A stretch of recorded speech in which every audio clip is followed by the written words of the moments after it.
नमस्कार दोस्तों, मैं दिव्यांश आप सभी का स्वागत करता हूं आपके अपने चैनल दिव्यांश पाठशाला में। भारतीय राज्य व्यवस्था इंडियन पॉलिटी की 1000 प्रीवियस ईयर क्वेश्चन सीरीज में आप सभी का विशेष स्वागत है। इस सीरीज का मुख्य उद्देश्य है आपके आने वाले सभी एग्जाम्स, चाहे आप उत्तर प्रदेश अधीनस्थ सेवा चयन आयोग के अंतर्गत किसी एग्जाम की तैयारी करो, आप एसएससी के एग्जाम की तैयारी करो, आपका यूपी पुलिस का एग्जाम लगाओ, आपका रेलवे का एग्जाम लगाओ, आपका सेंट्रल गवर्नमेंट स्टेट गवर्नमेंट है किसी का भी एग्जाम लगाओ, हर एक एग्जाम में आने वाले सभी क्वेश्चंस जो प्रीवियस ईयर क्वेश्चन के रूप में आपके सामने आ चुके हैं उन सभी को यहाँ पे आपको देखने को मिल जाए।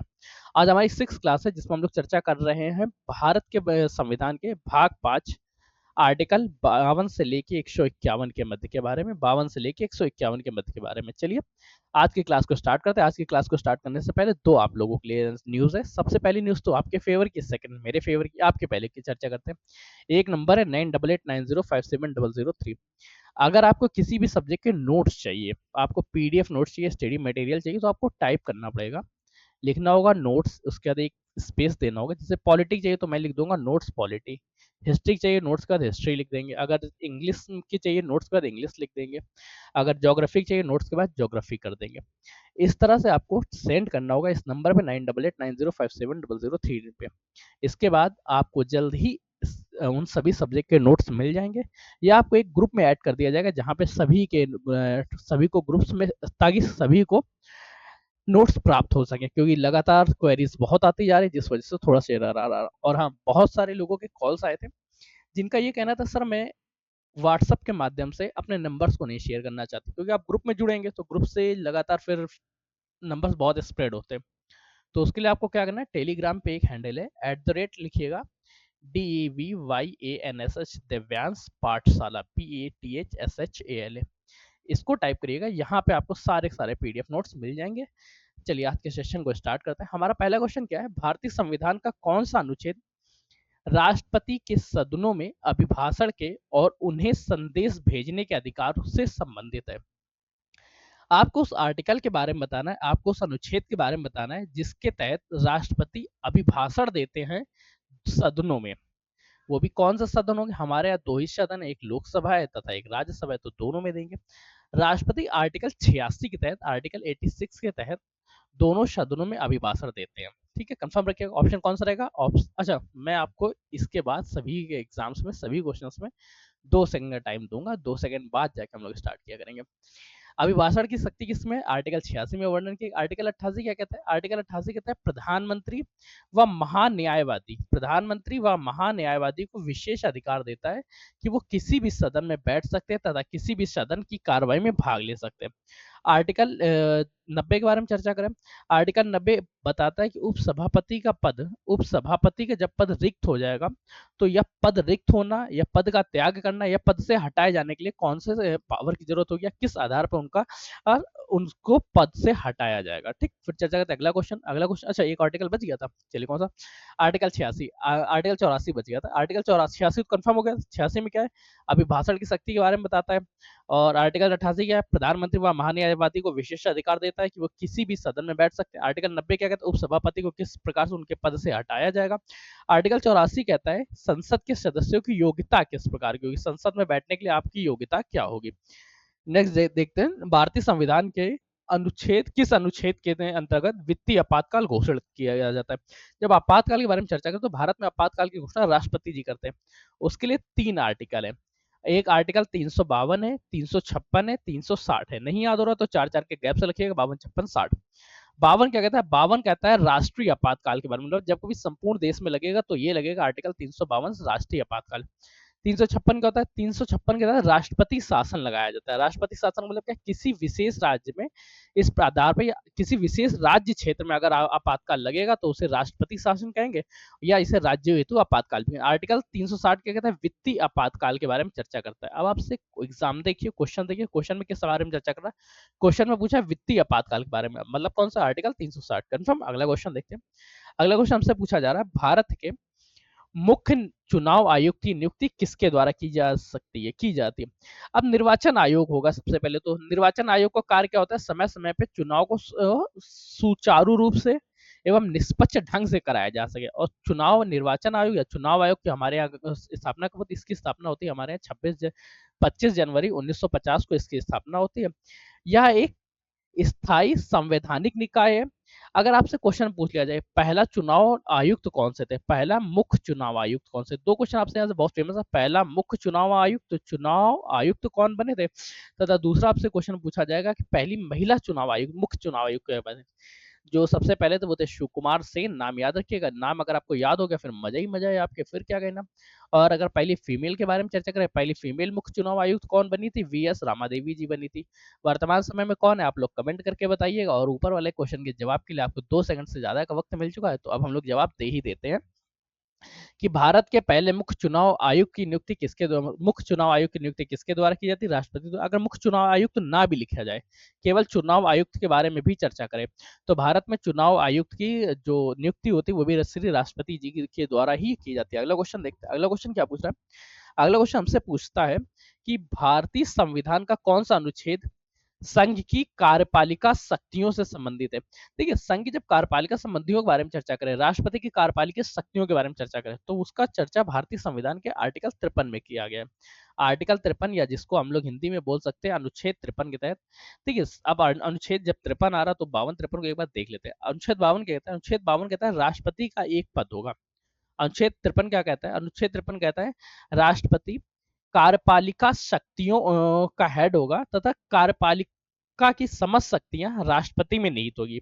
राष्ट्रपति अपनी शक्तियों का प्रयोग स्वयं करेगा या अपने नीचे किसी व्यक्ति को अपने या स्वयं द्वारा अधीनस्थ अधिकारियों द्वारा अपनी शक्तियों का प्रयोग करेगा। क्वेश्चन भाषा थोड़ी सी डिफिकल्ट हो गई, कोई दिक्कत नहीं। आर्टिकल 53 कहता है कार्यपालिका शक्ति राष्ट्रपति में निहित होगी, राष्ट्रपति में निहित होगी तथा इनका प्रयोग लिख लीजिएगा, इनका प्रयोग राष्ट्रपति स्वयं करेंगे, राष्ट्रपति स्वयं करेंगे या अपने अधीनस्थ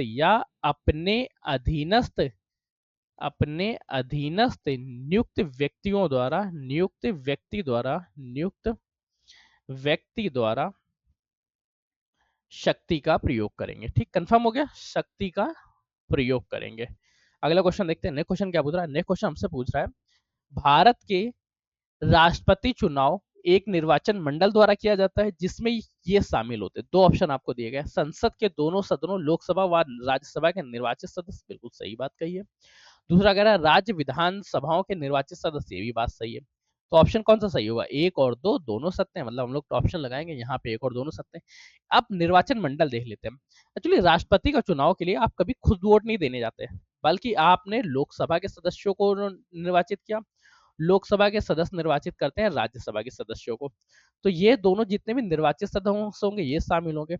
आप अपने राज्य में विधानसभा के चुनाव देखते हैं तो विधानसभा के जो सदस्य होंगे वो शामिल होंगे।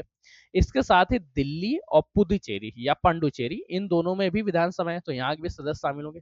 और ये सभी मिलके अप्रत्यक्ष रूप से चुनाव करते हैं और ये चुनाव के तहत राष्ट्रपति जी का चयन होता है। ठीक, तो राष्ट्रपति के चयन के निर्वाचन मंडल में कौन कौन शामिल होते हैं वो देख लिया।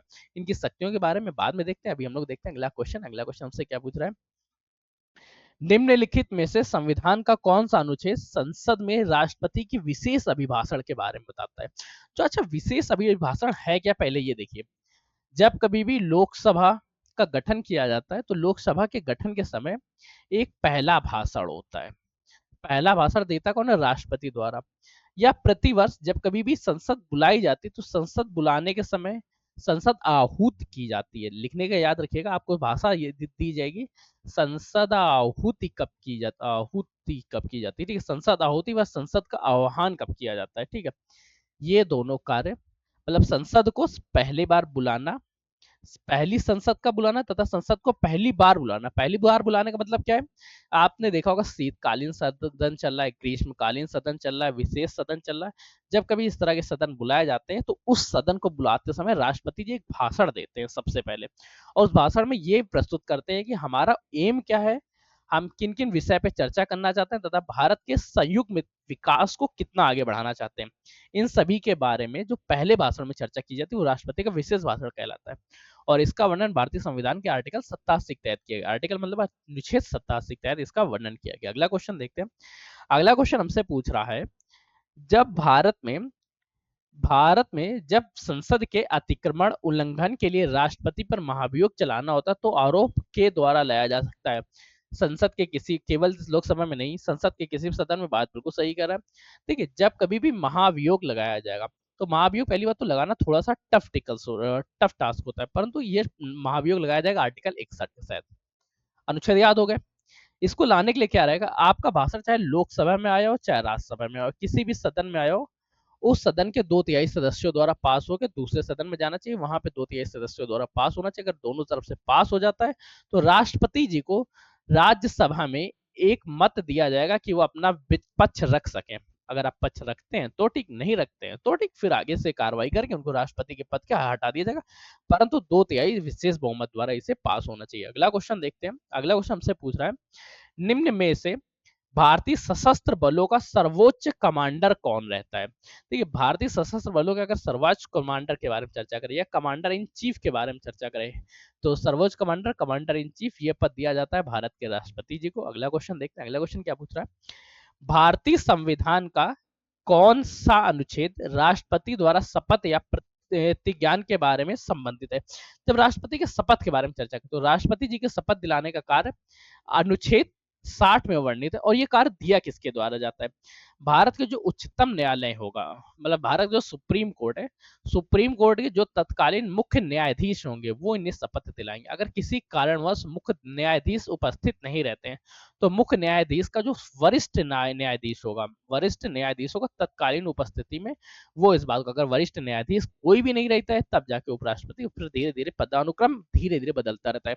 जैसा हम लोगों ने एक क्लास में चर्चा की थी, भारत में प्रथम नागरिक से लेके 15 नागरिक तक के कलानुक्रम के बारे में चर्चा की थी, नहीं कलानुक्रम नहीं, इसको हम लोग पदों की वरिष्ठता क्रम के बारे में चर्चा करेंगे। एक क्लास में चर्चा कर चुका, अगर आपको क्लास नहीं मिल रही है तो सेशन में कमेंट कर दीजिएगा, कमेंट करने के बाद आपको वो क्लास प्रोवाइड करा दी जाएगी। चलिए अगला क्वेश्चन देखते हैं। अगला क्वेश्चन हमसे पूछ रहा है, भारत के राष्ट्रपति द्वारा निर्वाचन हेतु उम्मीदवार की वांछित न्यूनतम आयु कितनी होनी चाहिए? अगर आप राष्ट्रपति पद पे चिन्हित होना चाहते हैं, आप राष्ट्रपति बनना चाहते हैं, तो आपकी न्यूनतम आयु 35 वर्ष होनी चाहिए। साथ में आप लोकसभा या संसद में सदस्य नियुक्त होने हेतु, लोकसभा संसद में नियुक्त होने हेतु या निर्वाचित होने हेतु समस्त योग्यताएं ग्रहण करते हो, समस्त योग्यताएं आपके समक्ष होनी चाहिए। अगला क्वेश्चन क्या है, भारत में संघ की कार्यपालिका का संवैधानिक प्रमुख कौन होता है? अभी हम लोगों ने पढ़ा था आर्टिकल 52 के बारे में, देखा था, साथ में हम लोगों ने चर्चा की थी आर्टिकल 53 के बारे में, तो आपको कंफर्म होगा। कार्यपालिका का एक हेड होगा तथा उस हेड कार्यपालिका का जो संवैधानिक प्रमुख होगा वो राष्ट्रपति कहलाएंगे, तथा राष्ट्रपति जी अपनी समस्त कार्यपालिकी शक्तियों का प्रयोग स्वयं करेंगे या अपने अधीनस्थ नियुक्त किसी व्यक्ति द्वारा अपनी शक्तियों का प्रयोग करेंगे। अगला क्वेश्चन देखते हैं। अगला क्वेश्चन हमसे पूछ रहा है, आर्टिकल 53 के अनुसार संघ की कार्यपालिका शक्ति किसमें निहित होती है? भी कोई पूछने वाली बात है क्या? अगला क्वेश्चन देख लेते हैं। अगला क्वेश्चन क्या करा, भारत में निम्नलिखित में से अनुच्छेद में भारतीय राष्ट्रपति के निषेधाधिकार का वर्णन है। अच्छा, ये विशेषाधिकार नहीं, निषेधाधिकार है। निषेधाधिकार का मतलब क्या हुआ, जैसे लोकसभा से कोई बिल पेश हुआ, राज्यसभा से कोई बिल पेश हुआ, पेश होने के बाद अब वो जाएगा राष्ट्रपति के पास, हो सकता है कोई राज्यसभा के बाद लोकसभा का, फिर राष्ट्रपति, अंत में राष्ट्रपति जी को उस पर सिग्नेचर करने होंगे। अगर राष्ट्रपति जी सिग्नेचर नहीं करते तो 3 कार्य कर सकते हैं। सबसे पहले तो पूर्ण वीटो, संपूर्ण रूप से अपने पास रख लेंगे। निलंबनकारी वीटो, उसको निलंबित कर देंगे। निलंबनकारी वीटो, निलंबनकारी बाद एक होता है पॉकेट वीटो, बताएंगे भी नहीं कि हमने किया क्या, रखा है नहीं रखा। पूर्ण वीटो, निलंबनकारी वीटो, ये वीटो लाना या विशेषाधिकार किसका होता है? ये विशेषाधिकार आर्टिकल 111 के तहत राष्ट्रपति जी के पास होता है। नेक्स्ट क्वेश्चन देखते हैं, भारतीय संविधान का अनुच्छेद 123 निम्नलिखित में से किसे अध्यादेश अधिनियमित करने की शक्ति देता है? अध्यादेश जारी करने की शक्ति राष्ट्रपति के पास होती है। आर्टिकल अनुच्छेद 123 के तहत अध्यादेश जारी करने की शक्ति 2 लोगों के पास। आर्टिकल 123 नहीं, इसमें तो थोड़ी सी डिजिट बदल दीजिए, 213, दोनों दिखने में सेम लग रहा है, जब सेम है तो दोनों है कि अध्यादेश जारी करने की। 123 के तहत राष्ट्रपति जी अध्यादेश जारी करेंगे, 123 के तहत राष्ट्रपति जी अध्यादेश जारी करेंगे, और 213 के तहत राज्यपाल को अध्यादेश जारी करने की शक्ति या विशेषाधिकार प्राप्त होता है। अब देखते हैं अगला क्वेश्चन क्या पूछ रहा है हमसे।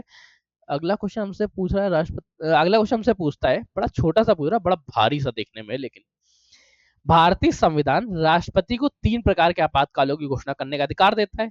इनमें से कौन सा विशेषाधिकार शामिल नहीं है? कौन सा इसमें शामिल नहीं है?